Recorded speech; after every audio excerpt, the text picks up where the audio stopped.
Hi. Hello. Listen, I'm sorry if you hear so many different sounds. It is what it is. My fridge is running. Go catch it. So lame. I'm also sort of just testing out where this mic is gonna sort of be, because I got a new mic. Whoop, whoop, whoop, whoop. So, yeah. So I'm just going to try and figure everything out as I go along. I hope that you guys are ready for the ride. So hello. Welcome back to Cup of Taboo. I am your host, Tyler, and I am here to talk about taboo topics. If it is not taboo to you, it will probably be taboo to somebody else, right? That's at least the way that I look at things. So, yeah, I'm glad to see that you're back. And I hope that you're glad to hear that I got a new microphone, because that last episode when I was just screaming into the laptop, I don't think it's like screaming into the void, and it screamed back, basically. So I posted on my Instagram the other day asking for suggestions, right? And I had 3 friends get back to me. Thanks, guys. You know who you are. The one suggested an AI part 2, which I will do. I just want to sort of prepare that a bit better. The other person, who very well knows who they are, their topic of request was, what does it feel like to have boobs? So, anonymous human, I can tell you it's pretty rad. Not so cool when you're running, but, bras are expensive and stuff like that. Otherwise, it's pretty rad. But, they are what they are. They're there. So I hope that answers your question. I don't think I can make a full episode on that one. And the winner of the week was somebody, Nando, who suggested talking about stalkers. So I was like, ooh, yes, this is spicy. I can talk about stalkers. That's fun. So yeah, I hope that you are ready for your sip of dark, twisted, and downright scary served in your cup of taboo.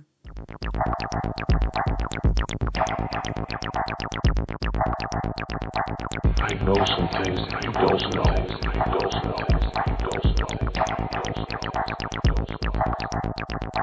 I know some things you don't know.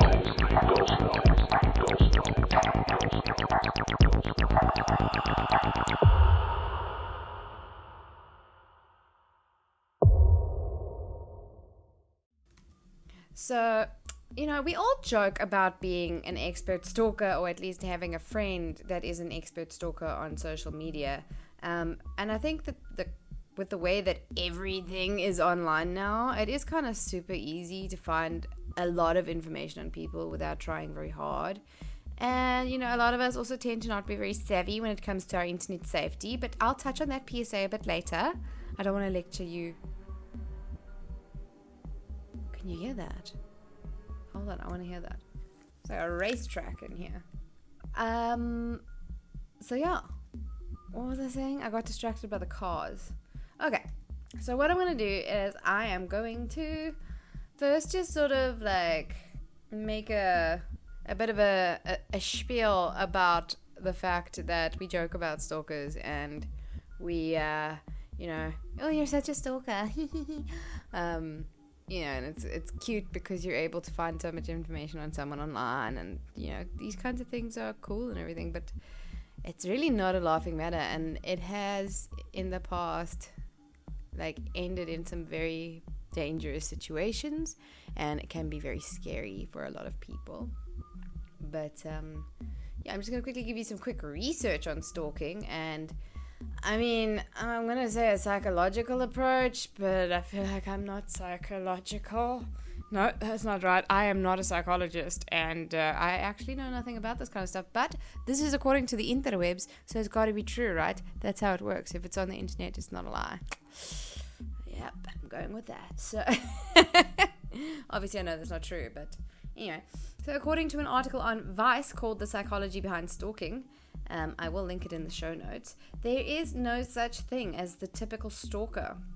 So, I think for all of us, when we imagine a stalker, we kind of imagine this really gross rat human that sort of spends all their time over, obsessing over their victim with photos that they develop and hang on the walls of the person, and they follow them and they take photos of them with their sneaky camera, that sort of, and they triangulate their position, but they don't ever leave their little hole. That's sort of what I imagine. But like, I think that if you have to look at the TV show called You, the TV show you know which one, on Netflix, I think. Is it on Netflix? I haven't watched it. Well, I've watched a couple of episodes of season 1 and it freaked me out quite badly. But I haven't finished it. I need to watch more of it. But anyway, that can show you that that show can help me. The TV show You showed us that even he's kind of weirdly an attractive, quirky dude who works at the bookstore. He's friendly to you. He can be a stalker. And, it's not just these gross rat people. It can be the popular girl at school that's a stalker. It can be the quiet girl. It can be the quiet guy. It can be the jock dude. It can be anyone that develops, like, stalker tendencies. And there's not one mold that all stalkers fit into. And stalking is not considered a disorder per se. It's more of the behavior that falls under the umbrella of symptoms for various other disorders. So that being said, I'm going to list some sort of traits, if you will, or traits/disorders that are most commonly found within stalkers. I'm not saying that everyone who has one of these traits or who has one of these disorders is a stalker. It has just been shown that stalkers generally will have one of these sort of traits. So not all people with a disorder are a stalker, but a lot of stalkers have at least one of these traits. Okay, so I hope that I cleared that up for you. Okay, so that being said, that it is often found that people who have got obsessive compulsive tendencies, generally stalkers will often tend to have obsessive compulsive tendencies. And the way that this sort of manifests is that somebody fixates on another person or a situation. So the stalker will fixate on their victim in an obsessive way. So there's that one. The next one is attachment issues. People who develop or who show attachment issues often can develop into stalking tendencies. So they have this belief that somebody is leaving them, and that triggers their attachment issues, which could lead them into a stalking behavior. The next one is narcissism, which, some narcissists believe that they are entitled to the victim's attention or affection, which is some bullshit because they're not entitled to anything. Okay, but they believe that they are, and often they will then actually force their attention upon somebody unwantingly. That's not a word, but I'm going to use it. The next one is borderline personality disorder, and some of the symptoms of BPD are unstable moods, impulsive behaviors, and fear of abandonment. So if somebody is a stalker and has BPD, they may feel the need to fixate on a person as a way of dealing with their own emotional instability. That was according to the interwebs. And the last one that I've got here is delusional disorder, which is fixed false beliefs that are not based in reality. So somebody who has got delusional disorder has this weird belief that somebody is madly in love with them, or that they were born to be together, or something like that, and they then take it out on this person by harassing them or stalking them or whatever. So, I don't really know anything about the brain stuff. I read the list according to the article, and that's what I was given. So, medical professionals, please don't shout at me. I was just giving what I was given, okay? But, now, according to the next article that I read on fighterlaw.com, don't know what that is, but it was a pretty interesting website. American, but, The interesting facts from them is they say that studies have shown that up to 16% of women and 7% of men are likely to be stalked at some point in their lifetime. Now, this is based in the US of A, and I was just sort of taking that data and extruding it to the rest of the world, because almost all the studies and stats that I found are basically in the USA. So, I just sort of figured, I'm just going to say that that's what it is. And then I felt bad. And I then Googled the stalking stats in South Africa. But so I spent like 20 minutes trying to read a very in-depth information pack booklet about domestic violence and stalking in South Africa. And, you know, this is why I can't do a weekly podcast, a weekly episode, because I have severe attention span problems. And then I feel like I need to go deeper and deeper into each point. And then suddenly it's like I spent 4 days researching for facts that took me like way too long, and it's kind of boring. So I'm going to leave this one. I'm going to link that little booklet in the show notes. I'm not going to go too deeply into it, because then this episode just will never get released. And that is what happens. And that is, ADD is hard, because I will find a little tiny fact and I'm like, oh, let me look deeper into that. And then you get sucked into a wormhole, and the next thing you've got like 2 hours worth of information on one tiny fact that actually, it doesn't mean anything to the story. Like, it makes no difference. So, sorry. I'll put that booklet. Somebody else can read it if they want to. Or if you guys really want to hear it, then I'll read it. Okay, but I wanted to release this episode today, so that's what I'm doing. That was a rather large distraction from where I was. According to fighterlaw.com, the stalker types are the rejected stalker, which is somebody who was rejected by somebody else and feels the need to enact revenge, or you know, they deserve the person back. So that's quite common in ex-lovers or ex-friends. You know, they feel rejected. The next one is a predatory stalker, which is somebody who is obsessed with a stranger. Generally, it can be a younger, weaker person, and it generally leads to some kind of an assault, because they are quite predatory.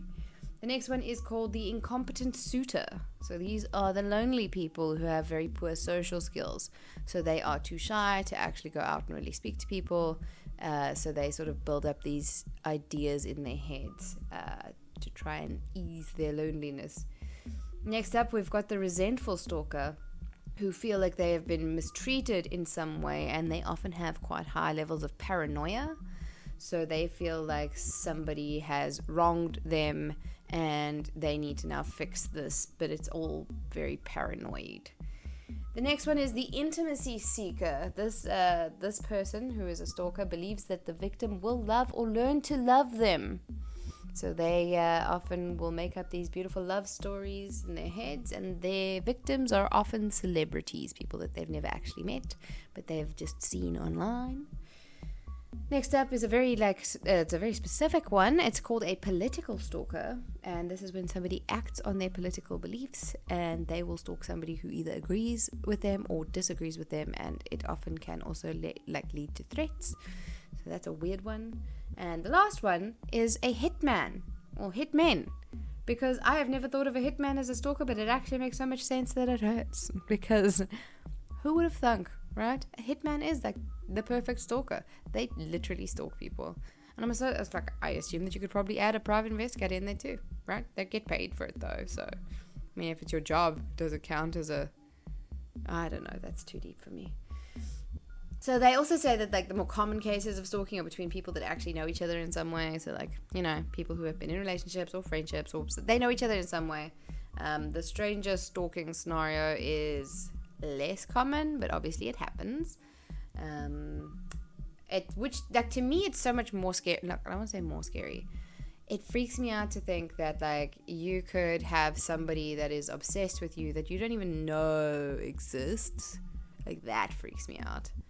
And that gives me the heebie-jeebies. I'm not saying this person's a stalker, but it was just an uncomfortable situation, because I had to go get my gas bottle refilled so that I could boil the kettle when it's load shedding, because thanks Eskom, because I ran out of gas and I have a gas stove.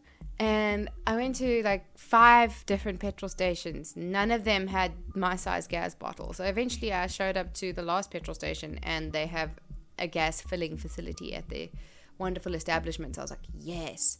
But while I was waiting for the bottle to be filled, the one guy came and started speaking to me. He works there, and he kept like saying like, do you live alone? Like, where do you live?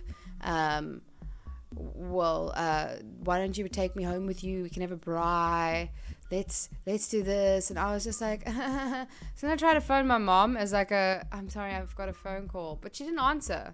So I was just like, mother. But anyway, so that was kind of creepy. I didn't enjoy it. And I'm very bad with social situations. Like, I can't just walk away from one because he wasn't being mean or anything. I don't think he meant to be creepy, but it totally creeped me out. So yeah, that was not a vibe. When I got my gas bottle, I literally like hightailed it out of there. I drove so fast. So anyway, like I was saying, I mentioned my friend who suggested this, and he has an interesting story, which I feel is kind of stalkery with some stalking behaviors. He's not so sure. I can leave it to you guys to decide. He matched with a woman on Hinge or Bumble or Tinder or one of these dating sites. Hot chick, slightly older. She's got a vibe. She's got a successful job. She was married at one point. She's got kids. But, successful woman. She don't actually need no man. And she matched with my friend. And they were chatting or whatever. I don't really fully remember all of the, extreme details. But it got to a point where, they haven't met. But she was at one point trying, he stopped talking to her because she was giving him the creeps. She tried to fight with him for no reason, even though they've never met. She just sent random nudes. I know I'm fucking up the story, bro, but I'm trying to tell it off the top of my head and it's not really there. But anyway, she eventually got to a point where she was messaging him on every platform, so WhatsApp, Instagram, and on the dating app, to be like, I'm so sorry, I messed this up. I think we could have been something. I ruined it because I was having a bad day. I shouldn't have pushed you away. And then she's still messaging him to this day, which is kind of terrifying for me. Feels very stalkery. It's definitely got some bad vibes, big bad vibes. She'll tie you to a bed and force you to stay there for a while kind of vibes. But I'm just saying, be careful who you bond with. Be careful who you chat to. Try to pick up on the signs as soon as possible, which is easier said than done because I don't think people know. You don't know. This is the problem. You just don't know. Ugh, freaks me out. So anyway, obviously I searched for a few terrifying and bad stalking cases, and I came across 10 terrifying cases of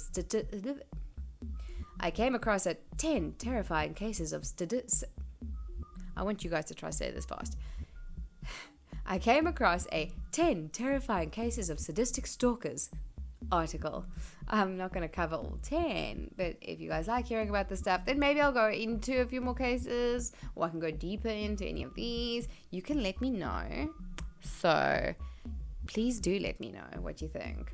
So I just try to grab a bunch of different kinds. I've got man stalks woman, leads to murder, man stalks woman, there's a survivor, woman stalks woman stalks man, someone stalks a family. I've got all of the vibes. Just to show that it can happen at any time to anyone. So my first case is Tatiana Tarasov and Prosenjit Podder. Please excuse my pronunciation if it is all wrong. But this one is wild, and I actually believe it had an effect on future laws, so it's a pretty big deal. In 1968, Tatiana, who was also called Tanya, was a student at, I believe, Berkeley, and Prosenjit was also a student there from India. So they were friendly with each other, and they, at one point, did share a kiss. So there's always no information that I can get without deep diving, as I mentioned earlier. That will sort of add anything extra. So I'm going to give you the basics. They kissed at some point, and then when Prosenjit tried to pursue a romantic relationship with Tanya, she rebuffed him and told him that she wasn't interested in a romantic relationship. She didn't see him that way. Which is fully in her right to say to somebody. It's totally okay to not be into somebody and to actually voice your opinion without being stalked about it. But anyway, he didn't see it that way. So he was extremely offended, and he literally started to obsess over her and her perceived wrong that she had caused.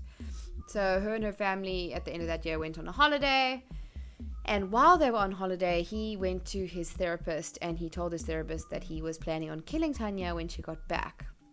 And he sort of mentioned this a few times. So the therapist called campus security and a psychiatrist, and he said that he believed that Brzezinski was a paranoid schizophrenic and that he should be checked.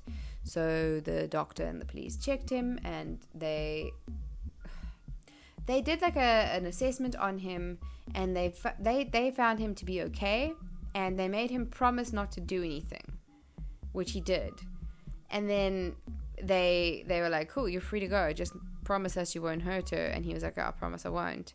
And then he never went back to his therapist ever again either. So that was like really shitty, because I mean, if somebody's saying to their therapist like, I plan on killing this person because they don't love me, surely there should be some kind of recourse, you know what I'm saying? So when the Tarasov family returned, Potter went to their home and asked to speak to Tanya, and he was told off by her mother. So he returned later, and then when Tanya opened the door, he had a pellet gun with him, which he shot her in the like torso with, and then he stabbed her multiple times, and she died. He then called police and said something along the lines of, please come, I've killed my girlfriend, which just shows how delusional this man was. And he was arrested, and in his trial he was originally convicted of second-degree murder, but then in the appeal his lawyer claimed that he was insane because of the schizophrenia, and ultimately he ended up not going to prison for life, but he was sent back to India, where he is supposedly happy and married. So there's that. But imagine you marry someone that murdered someone else that they were obsessed with in like the most brutal way, and then you had to know about that and sleep next to that. I mean, I know there's like forgiving and forgetting, but I don't think that I would be okay with that at all. You know, that's kind of like sis. Anyway, so this led to a couple of rules being put into place that allowed a therapist to break that client confidentiality if they believed they were a danger or in danger. I believe that it led to a couple changes in the laws because of how this could have been prevented had somebody actually taken the therapist's word seriously, or had the therapist acted sooner. So Tatiana's parents took everyone to court, and I think I don't actually know what happened, but it's wild, it's hectic, it's completely unnecessary, basically. So yeah, that's the first case, which is wild. Like, that's also like in the 60s. It's so long ago, and like it's just so sad, man, because she rejected him. Basically, he felt that it was his right to take her life, which is some bullshit. Anyway, next up I have got Teresa Saldana and Arthur Richard Jackson. So this one's also absolutely terrifying, the lengths that people will go to. It is also one of the first celebrity stalking cases to garner like quite a lot of attention. So it also ended in violence, of course, because people have got no chill, man. So, you know, nowadays with everything online and the NSA watching everything we do, hey, I think that it can sort of be picked up if somebody's showing like predatory things or stalkery things. But back in the day, it was wild. You know, it was kind of like, hey, I can phone the DMV in America and get somebody's home address. Well, that's what it was like. Those laws were changed as well. And that's just like hectic. You know, if somebody just happened to know my address and just gave it to anyone who didn't need any form of paperwork or anything, I would not be okay with that. I mean, what do we have? Poppy. Protection of personal information. Anyway, I should know this. And I do somewhere in the back of my brain. But anyway, Teresa Saldana was a film star. The year was 1982 and she was 27 years old. Absolutely flipping gorgeous woman, I must say. Obviously, I Googled her. So she starred in The Commish, which she won an award for. She also starred in I Wanna Hold Your Hand and a whole bunch of other films that I haven't ever heard of, but she was an actress. Her role in the film Defiance caught the attention of a 47-year-old drifter named Arthur Richard Jackson, who was from Scotland. Now hear this. He travelled all the way from Scotland, illegally entered the USA, and his plan was to find Teresa, kill her, and then join her in the afterlife after he was executed for her murder. I don't think that was Scottish. But that was his plan. What kind of fucked up plan is that? Why? Is what I mean. He sat there in Scotland and he was like, I'm in love with this woman that he's now seen on this movie / TV show, don't know. And he was like, I'm going to go to America. I'm going to go illegally. When I get there, I'm going to find this woman. I'm going to murder her. And once I have murdered her, I plan on getting executed. And then I'll join her in the afterlife. Best plan. It's foolproof. Obviously, everything is going to go according to plan. Anyway, obviously not all there in the head either. Then, no, we'll see. So yeah. So here's this is like how crazy it is. So he first, when he arrived in America, he hired a private investigator, a PI, if you will, to get Teresa's mom's phone number. So he then got Teresa's mom's numbers. He called her, pretending to be a representative for the director Martin Scorsese, and told her that he needed to get hold of her daughter, Teresa, to discuss a potential role. So poor Teresa's mom, she literally gave all of Teresa's details to this madman, so her address, her phone numbers, her everything, thinking that it was gonna, like, this is like the greatest opportunity for her daughter. So this creepazoid then drove to her residence and waited for her to exit, and when she did, he stabbed her 10 times with a hunting knife, and she freaking survived, guys. She did. What happened is a delivery man saw the attack. He rushed over and pretty much tackled the crazed stabber to the ground, and she got rescued. So Jackson, the guy who stalked Teresa, was only given 12 years for attempted murder. So please let that sink in. Only 12 years. Do you know how short 12 years is? And while he was in prison, he continued to write threatening letters to her from prison. Like, to think that if he was released in America to be like, hey, 12 years, he would have gone and found her again quite easily, probably. But anyway, he was extradited back to the UK to stand trial for another murder. So I guess I hope he's in prison there. He doesn't sound like a good dude. He does not sound stable. And if you have to think about that, like, that's pretty fucking terrifying. I mean, I was obsessed with Zac Efron back in the day. Like, when I say obsessed, I mean, I was wildly obsessed. I'm not proud. Zac, I loved you. You were my boo thing. I knew your height, so I stuck a picture of the face. I stuck a picture of his face in my cupboard at the exact height that he would be, so that I could know how much on my toes I would have to go to kiss him. Oh, it's so embarrassing. And I knew everything about him, besides like where he was at that exact moment, pretty much. So I'm pretty glad that I ended up actually getting a real boyfriend back then who sort of distracted me a bit from my Zac Efron obsession. So anyway, that's me. Once stalked Zac Efron. I'm glad I don't live in the US of A, because I probably would have physically stalked him too, and then I could have become a dodgy stalker, which thankfully I'm not. Oh, my foot has gone completely dead. You know when it's just like a lame... Oh, it's so uncomfortable. So, yeah, I mean, I know I shouldn't be laughing about stalkers and this poor woman who is ashamed. She's now a victims' rights advocate. She's like, does all sorts of great stuff for people after this, but I actually don't know if she's still alive, but she became that afterwards. And the fact that she survived is just incredible. It's really great for her. So, oh fuck, what was that movie called where the girl gets abducted? She gets kidnapped in Germany. Oh, I have to research it. Hold on. No, that's not it. Berlin Syndrome. I think that was it. Yes!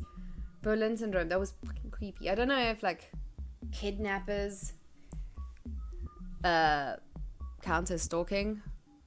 I mean, like, there's been cases of stalkers that kidnap people. But I don't think all kidnappers are necessarily stalkers. I wonder how many kidnapping cases started with a stalking element? I could probably ask, my favorite friend, ChatGPT. She got all the answers. But I'm not going to do that now. But it's a interesting thought. I wonder how much of kidnapping actually starts with a stalking element. I don't know. Anyway. So, this next one is the one from that Netflix series, The Watcher. Yeah, that's the true ass story about the proper creepy stalker, or like maybe a haunted house or a cult of people, or I don't actually know. It's still unsolved to this day, but it's more about the house being stalked almost. I don't know. It's a beautiful house in Westfield, New Jersey that is apparently haunted, but also has a, in quotes, watcher.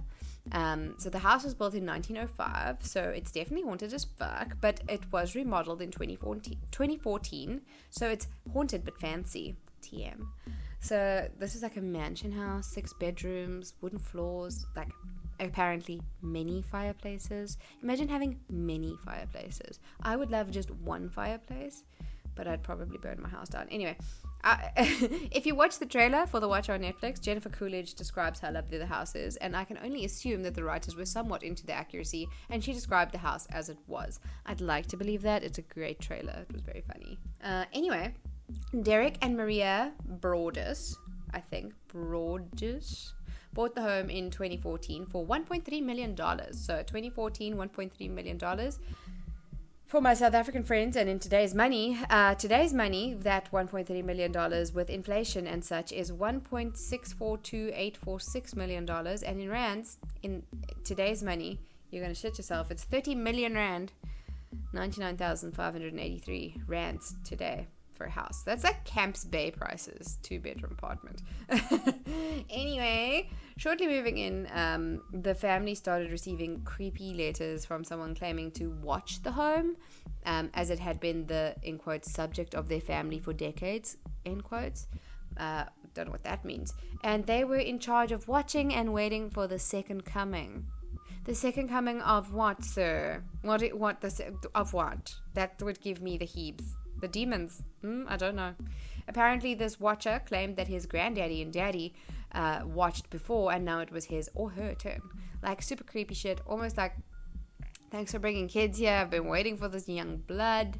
And then, like, mentioned the previous owners who had also received letters, and they failed to disclaim that when they sold. So, like, there's a bit of a court case going down there. But anyway, unsolved still. So I'm not even sure if it's even being investigated, but I think I do want to do a full episode on this one, so I'm not going to go too in depth now, but like it would be interesting to know if they are even investigating this, because how can you just leave this?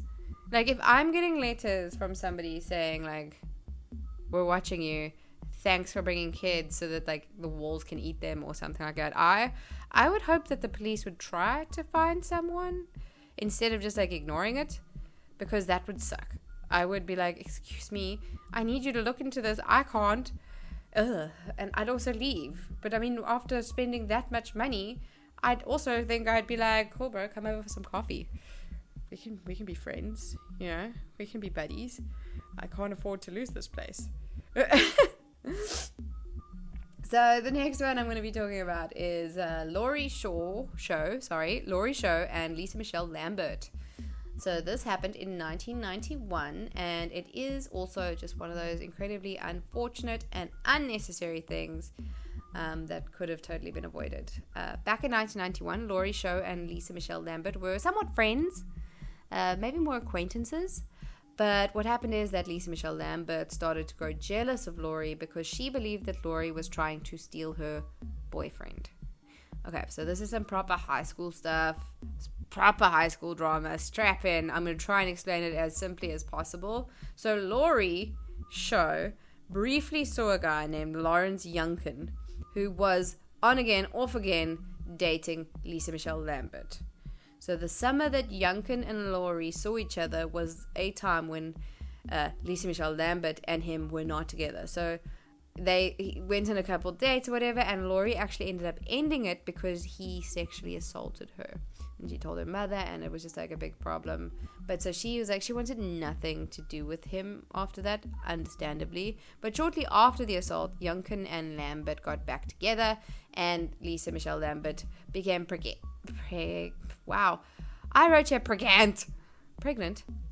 With his child. So at this point, Lisa Michelle Lambert was convinced that Laurie wanted her mans.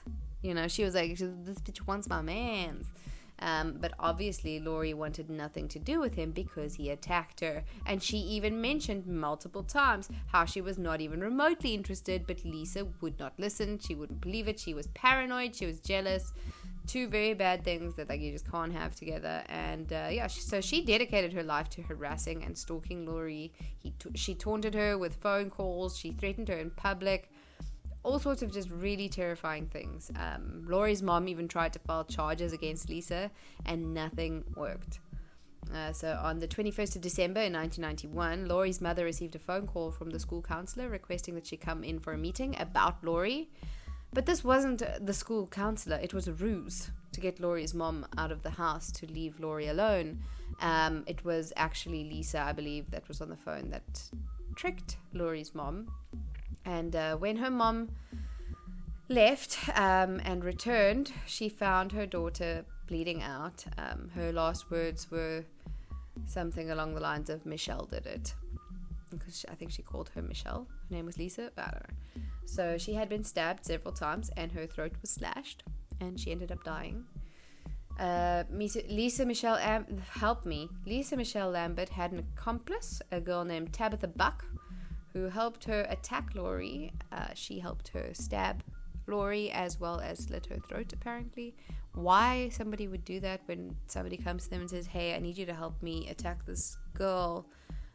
Why would you just agree to that? That's weird, right? That's some dodgy behavior right there.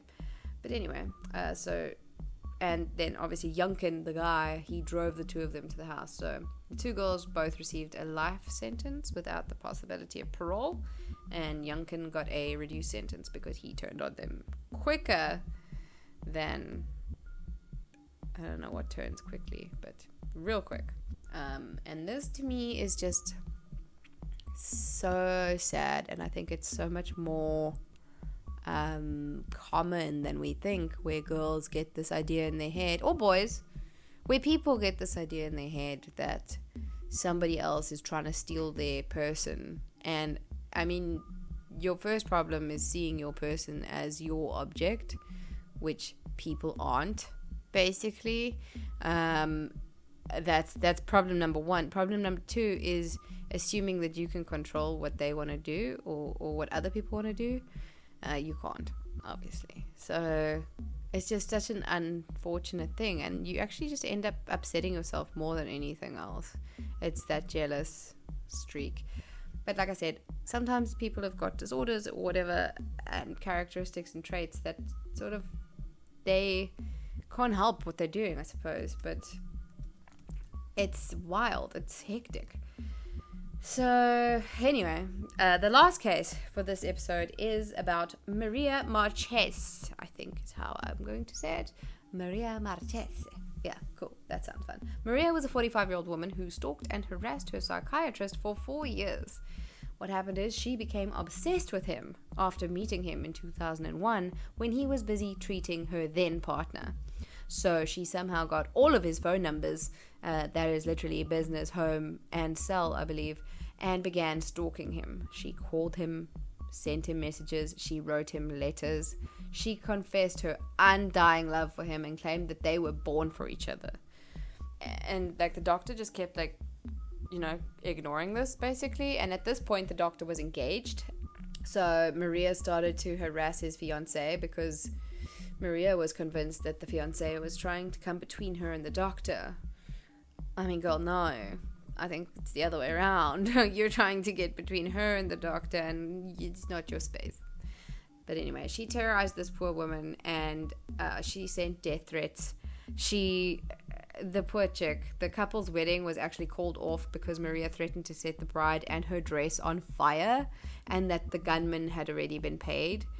So eventually the doctor's fiance had like a full breakdown. She became depressed and she actually called off the wedding. She called off the relationship. So that she broke up that relationship. And in 2004, this is now 3 years later, or 4 years, 3 years later, Maria accused the doctor of a rape. And she did this by digging in his bin, finding a used condom, and smearing the semen on her panties. Okay, so now this led to a year-long investigation where the doctor was under like extreme scrutiny. His entire reputation was damaged. It was just a big fat mess. But it took a year, and eventually the doctor was actually found not guilty, because what they did is they also found traces of his new girlfriend's DNA in the sample of the semen. So it sort of proved that they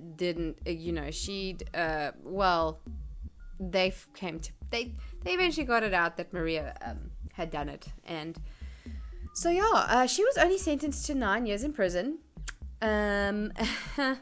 I did not research about where she is now, because I hope that the doctor sort of moved away and changed his name, and I also hope that she got the psychiatric help that she so desperately, I think, definitely needs. Now I have to Google where she is. Please hold. I can't see anything, so I actually don't know. Hectic, I wonder. So that was, again, like a waste of 10 minutes, which you won't even know about, because I'm just going to delete that entire section. Proper psycho. Like, she obviously needs some help. And it's very scary that somebody will go to those lengths of getting a condom out of a bin and actually falsely accusing someone of rape. Like, that to me is despicable. It is disgusting, and it is horrendous.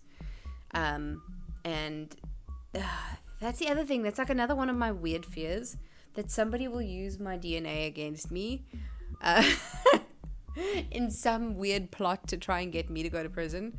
Like, if they find one of my hairs at a murder scene, somebody planted it there. I don't know why it's been one of those things. Is that, like, that's one of those strange fears, like having a shark in a swimming pool. They're on the same level of probably would never happen, but you never know, So that's pretty much my brief overview of Stalkers. Thank you guys so much for listening, and Nando, thank you for suggesting this. I actually had quite a lot of fun researching this. I ran out of wine to drink, so I didn't drink anything while I was recording, which kind of sucks. It's way more fun when you've got wine or something to sip on, besides the cup of Taboo. A cup of wine would have been nice as well. So I completely forgot to put in my public service announcement, so I'm annoyed by that, and I had to add it in after I listened and edited to the episode.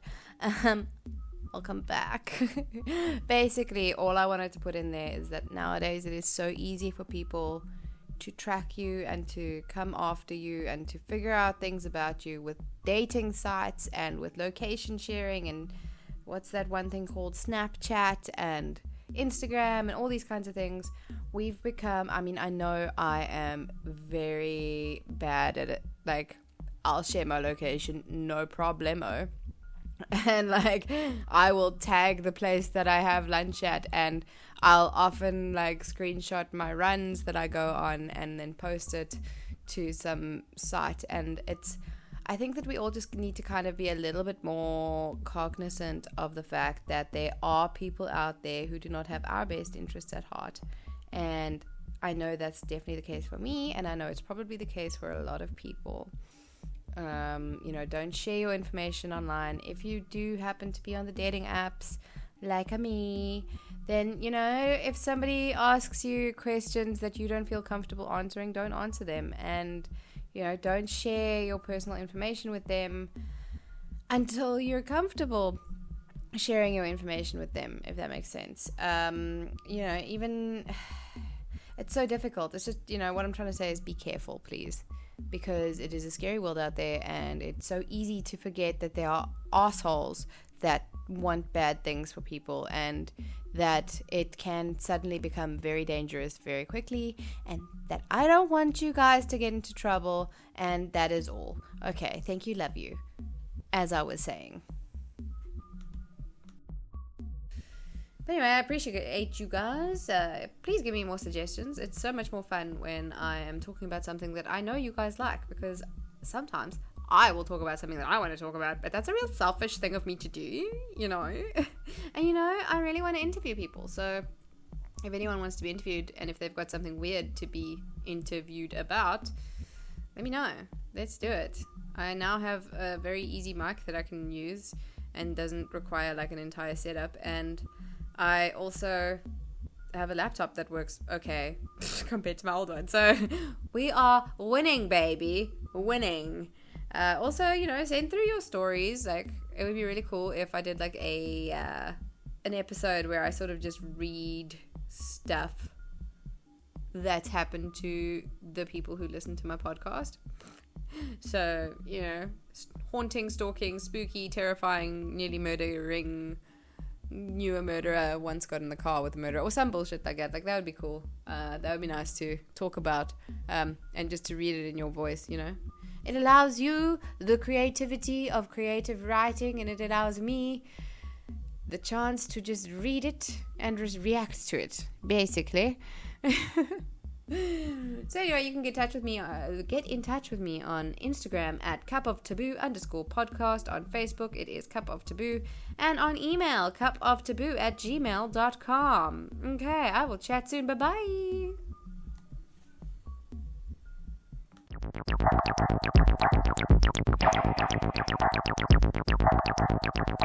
I know some things you don't know.